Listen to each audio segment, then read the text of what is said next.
Oke, Miss, silakan.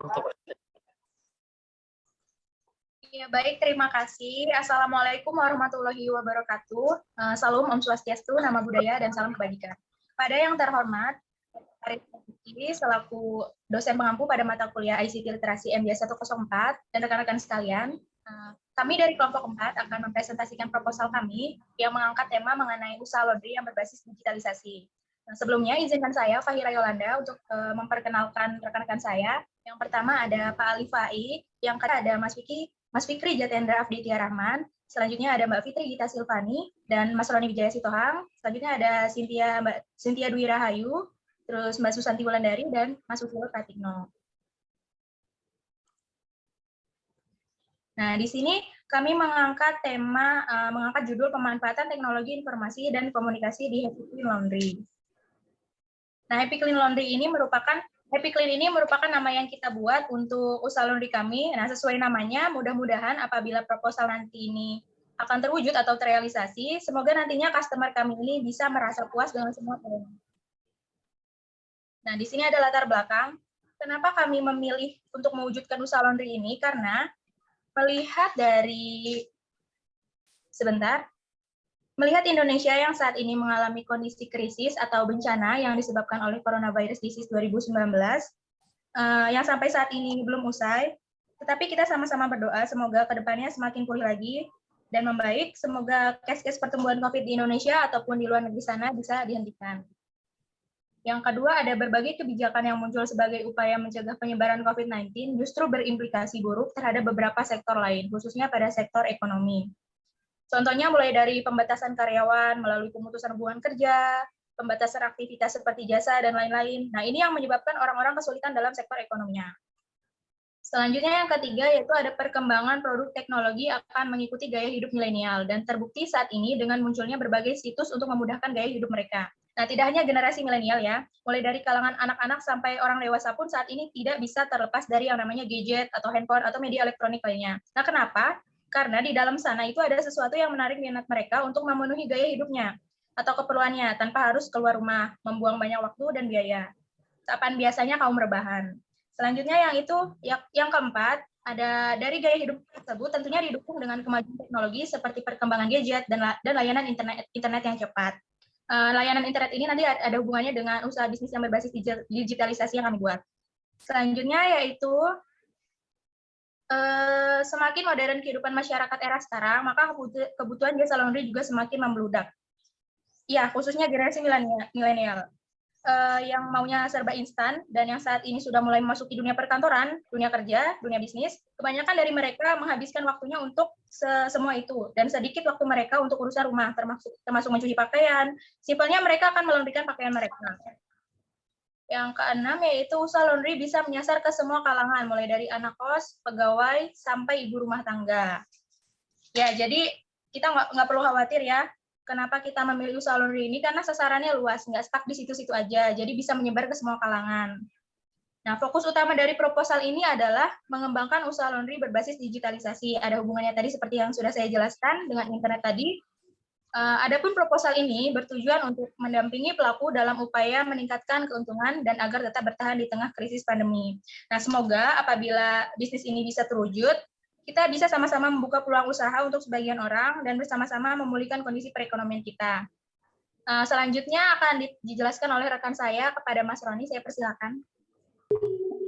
Oke, terima kasih Mbak Fahira buat kesempatan yang telah diberikan. Di sini saya akan membahas mengenai rumusan masalah.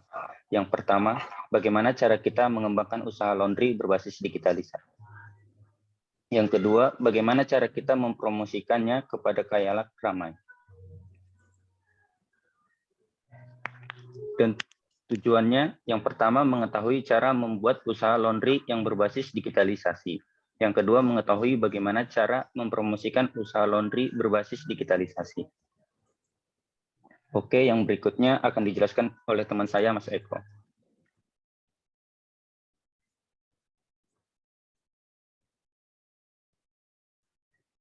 Baik, terima kasih. Selanjutnya, saya akan bahas mengenai tinjauan pustaka. Apa sih tinjauan pustaka itu? Tujuannya Tujuannya agar peneliti maupun pembaca mengetahui mengenai mutu dari hasil penelitian. Nah, untuk kali ini, pertama-tama kita akan membahas mengenai teknologi. Apa sih teknologi dan seberapa besar pengaruhnya terhadap pengembangan dalam hal ini usaha laundry? Pertama-tama kita masuk di pengertian teknologi. Teknologi menurut Fauzia dan Hedwig adalah pengetahuan tata cara pemakaian jenis-jenis perangkat teknik, baik perangkat keras maupun perangkat lunak komputer yang digunakan manusia untuk memecahkan masalah sehingga peralatan teknik yang digunakan dapat bekerja secara efektif dan efisien. Selanjutnya, pengertian mengenai teknologi informasi. Menurut segala hal yang berkaitan dengan proses penggunaan sebagai alat bantu, manipulasi, dan pengelolaan informasi. Lalu menurut Information Technology Association of America, teknologi informasi adalah suatu perancangan, pengembangan, implementasi, studi, dukungan, atau manajemen sistem informasi berbasis komputer, khususnya aplikasi perangkat keras dan perangkat lunak komputer untuk mengubah, menyimpan, melindungi, memproses, mentransmisi, dan memperoleh informasi secara umum. Selanjutnya, pengertian mengenai teknologi komunikasi. Teknologi komunikasi adalah seperangkat alat penambah kemampuan orang dalam berkomunikasi atau perangkat dari sistem hasil rekayasa manusia yang digunakan sebagai media transmisi atau pemindahan dan menyampaikan ide, pesan, atau gagasan kepada orang lain. Dan yang terakhir, mengenai perilaku konsumtif. Perilaku konsumtif adalah sebagai bagian dari aktivitas atau kegiatan mengkonsumsi suatu barang dan jasa yang dilakukan oleh konsumen. Nah, dari definisi tersebut, memberikan gambaran yang sederhana terkait dengan perilaku konsumtif karena tidak menjelaskan bahwa perilaku konsumtif merupakan kegiatan mengkonsumsi barang yang dilakukan secara berlebihan. Demikian penjelasan saya mengenai tinjauan pustaka. Selanjutnya materi akan disampaikan oleh Mbak Susanti. Kepada Mbak Susanti, dipersilakan. Baik, selanjutnya saya akan menjelaskan tentang faktor-faktor yang mempengaruhi perilaku konsumtif. Perilaku konsumtif dipengaruhi oleh dua faktor, yakni faktor internal yang terdiri dari dua aspek, yakni faktor psikologis. Menurut Kotler, sangat mempengaruhi seseorang dalam bergaya hidup konsumtif. Di antaranya motivasi, persepsi, dan sikap pendirian dan kepercayaan.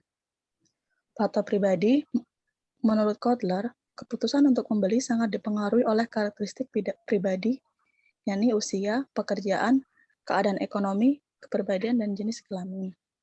Faktor eksternal, lingkungan variabel yang termasuk dalam faktor eksternal yang mempengaruhi perilaku konsumtif adalah kebudayaan, kelas sosial, dan keluarga. Selanjutnya, pentingnya entrepreneurship. Menurut Ciputra, 1. Budaya pegawai atau pekerja. Yang faktanya bahwa kebanyakan generasi muda Indonesia tidak dibesarkan dalam budaya entrepreneur, melainkan dalam budaya pegawai atau pekerja. Entrepreneurship tidak eksis di pendidikan formal. Jika pendidikan entrepreneurship tidak eksis dalam pendidikan keluarga, demikian juga dalam pendidikan formal tidak ada. Terlalu banyak pencari kerja bahwa sudah waktunya untuk menyampaikan fakta kepada generasi muda sejak bangku sekolah dasar bahwa saat ini kita terlalu banyak memiliki pencari kerja dan sebaliknya memiliki terlalu sedikit pencipta kerja.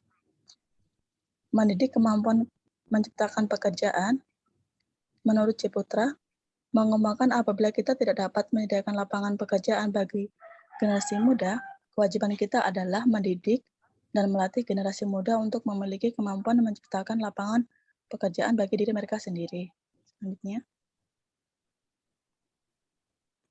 manfaat entrepreneurship. Menurut Simorti dan Scarborough-Rogan, manfaat dari entrepreneurship antara lain adalah 1. Peluang mengendalikan nasib sendiri. Yang kedua, peluang melakukan perubahan. Dan terakhir adalah peluang untuk mencapai potensi sepenuhnya. Dan selanjutnya akan disampaikan oleh Mas Fikri.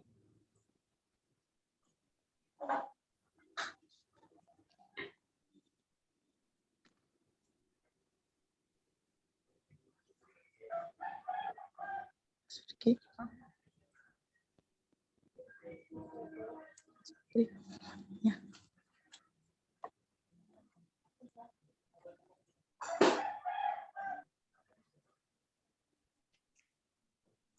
Halo Mas Fikri. Halo Mas Fikri. Oke, untuk variabel penelitian selanjutnya akan saya menjelaskan tentang metodologi penelitian. Menurut Sugiono dalam Singgalingi tahun 2017 juga menjelaskan tentang hal apa sih metode penelitian. Nah, metode penelitian. Ya Mas Fikri, silakan. Ya, maaf deh, saya tadi metode penelitian menurut Sugiono juga menjelaskan tentang metode penelitian deskriptif sebagai berikut. Metode deskriptif adalah pengungkapan masalah yang berkaitan dengan masalah dengan variabel mandiri yang hanya pada satu atau variabel. Oleh karena itu, dalam penelitian ini, penelitian tidak membandingkan variabel tersebut dengan sampel lain, tetapi mencari hubungan antara variabel tersebut dengan variabel lainnya. Metode deskriptif dipilih karena penelitian yang dilakukan adalah berkaitan dengan peristiwa-peristiwa yang sedang berlangsung dan berkenaan dengan kondisi masa sekarang, yaitu dengan menjabarkan keadaan-keadaan dalam pemanfaatan TIK di Happy Clean. Next. Pendekatan penelitian. Peneliti menggunakan jenis pendekatan penelitian kualitatif deskriptif. Menurut Sugiono, metode penelitian kualitatif adalah metode penelitian yang digunakan untuk mengkaji kondisi alamnya, di mana menurut Sanjaya, penelitian kualitatif didasarkan pada latar belakang alamnya secara keseluruhan, memposisikan manusia sebagai alat penelitian, melakukan analisis data, dan yang lebih penting, memperhatikan proses daripada hasil penelitian yang disepakati oleh peneliti dan objek penyelidikan. Ada beberapa teknik mendapatkan data, yaitu observasi, yang kedua pustaka, yang ketiga wawancara, dan yang keempat dokumentasi. Selanjutnya akan dilanjutkan oleh Pak Ali. Oke, untuk penjelasan selanjutnya berkaitan dengan metodologi penelitian, kita mengenal istilahnya dengan populasi. Populasi menurut Sugiono tahun 2018 menyatakan adalah bahwa wilayah generalisasi yang terdiri atas objek atau subjek yang berkualitas dan berkarakteristik yang ditetapkan oleh peneliti kemudian dapat ditarik sebuah kesimpulannya. Adapun populasi dalam penelitian ini adalah seluruh staf laundry have been clean. Lalu setelah adanya populasi, maka kita mengenal istilahnya dengan sampling. Karena populasi dalam penelitian ini tidak terlalu banyak, yaitu hanya staf laundry saja, maka penulis menggunakan teknik sampling jenuh atau saturation sampling. Saturation sampling adalah sebuah teknik pengambilan sampel yang apabila semua anggotanya menjadi sebuah populasi dan digunakan sebagai sampel, dengan syarat populasinya tidak terlalu banyak atau peneliti ingin membuat sebuah generalisasi dengan kesalahan yang sangat kecil. Setelah kita melakukan populasi tersebut, maka ada satu step terakhir dalam hal bagaimana menganalisa data yang telah kita dapati. Metode analisa data yang kita gunakan pada penelitian ini adalah dengan menggunakan case studi kasus. Dalam studi kasus, biasanya kita akan mengakhiri pengumpulan data, lalu kemudian lakukan penelitian dengan analisa data, lalu menyimpulkan dari hasil penelitian yang telah dilakukan dengan meng-cross-check setiap konsep yang telah terbentuk atau teori yang telah dibangun pada tahap pertama penelitian. Analisis tersebut dan penyimpulannya dapat dilakukan pula dengan cara mengkaji cross-check saling mensilangkan dari hasil penelitian-penelitian pada kasus tersebut.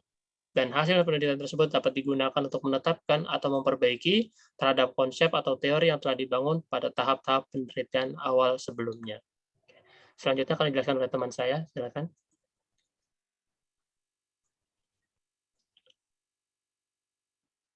Untuk output dan target. Baik, selanjutnya saya akan menjelaskan tentang output dan pencapaian, di mana Happy Clean Laundry ini mempunyai visi menciptakan pencucian linen rapi, bersih, dan wangi untuk semua orang. Dengan misi mengedepankan kualitas dan hasil cucian, pencucian dengan mesin cuci teknologi terkini, menghilangkan noda-noda hingga bersih, serta ketepatan waktu dalam penyelesaian laundry. Happy Clean Laundry memiliki tagline tak sempat mencuci, satu hari beres, bersih, dan wangi. Output dan target pencapaian Happy Clean Laundry merupakan salah satu target masyarakat yang umumnya saat ini mempunyai kesibukan masing-masing. Mereka memilih laundry sebagai solusi untuk membersihkan pakaian mereka. Usaha ini memiliki 6 karyawan yang terdiri dari 1 orang kasir, 2 orang penyetrika, 2 orang mencuci, dan 1 orang untuk antar jemput pakaian. Selanjutnya, objek yang tersedia yaitu pertama, Happy Clean Laundry ini memiliki area kerja berukuran 15 meter persegi yang berlokasi di Jalan Sunan Giri, Kelurahan Pondok Pucung, Kecamatan Karangtengah, Tangerang. Yang kedua, ada meja kasir 1 unit yang berisikan alat timbang, kalkulator, dan bukti pembayaran. Yang ketiga, ada mesin cuci 1 tabung front loading sebanyak 5 unit. Yang keempat, ada meja setrika 2 unit, yang kelima ada rak pakaian 4 susun berukuran 1,5 kali 2 meter sebanyak 2 unit, dan yang keenam ada 1 unit kendaraan untuk antar jemput pakaian. Slide berikutnya akan dijelaskan oleh rekan saya. Baik, terima kasih. Pada kesempatan ini saya akan menjelaskan tentang implementasi TIK di Happy Clean Laundry dalam pembuatan menu aplikasi yaitu Cuci Happy. Yang pertama, reservasi online yang meliputi data, jenis pakaian, tarif, kemudian estimasi waktu. Lalu ada notification proses, yaitu alur proses dan estimasi waktu. Kemudian ada mitra payment melalui OVO, Dana, dan bank transfer. Kemudian ada billing point. Selanjutnya, pick up dan delivery area. Yang pertama ada free ongkir dan ada tarif ongkir. Kemudian ada kode with tag identity. Kemudian customer priority, yaitu ada member dan promo. Kemudian hak dan kewajiban.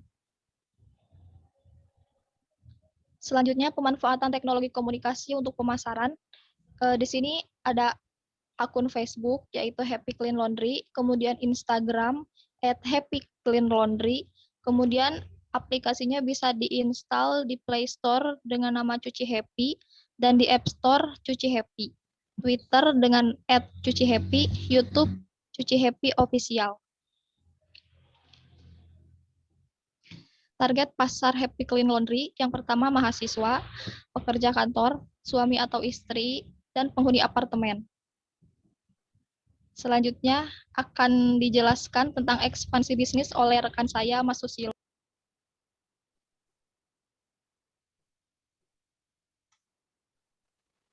Baik, terima kasih atas waktunya. Di sini saya akan menjelaskan tentang ekspansi bisnis dari Happy Clean Laundry.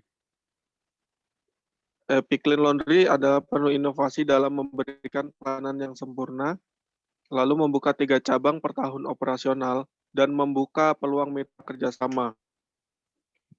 Kemudian modernisasi peralatan yang digunakan, dan kepercayaan pelanggan adalah yang kembangnya suatu usaha. Jadi kualitas dan ketepatan waktu penyelesaian sangat menentukan akan kepuasan pelanggan. Atau disebut dengan jati diri service company. Next slide. Keuntungan penerapan TIK pada Happy Clean Laundry. Antara lain, yang pertama dengan adanya sebuah sistem di laundry, juga dapat mempercepat proses pencarian data cucian dari pelanggan. Atau bisa kita sebut dengan database pelanggan. Serta dapat menghemat waktu pelanggan untuk mengetahui status cuciannya. Yang kedua, dapat mempermudah proses bisa mengetahui stok kebutuhan yang harus dari pihak laundry, dapat mempermudah untuk mengetahui jumlah pemasukan dan pengeluaran dengan adanya laporan transaksi cucian, dan juga laporan pembelian kebutuhan. Yang kelima, dengan adanya aplikasi tersebut, bisa untuk mempermudah pihak laundry untuk mempromosikan atau bisa kita sebut dengan inovasi TIK. Yang ketujuh, mempermudah review hasil usaha. Baik, terima kasih. Akhir dari presentasi kami saya kembalikan kepada co-host Mbak Fahira. Ya, terima kasih rekan-rekan sekalian atas presentasinya. Terima kasih Pak Farid. Mungkin itu saja presentasi dari kami. Kami ucapkan sekian. Terima kasih. Assalamualaikum warahmatullahi wabarakatuh.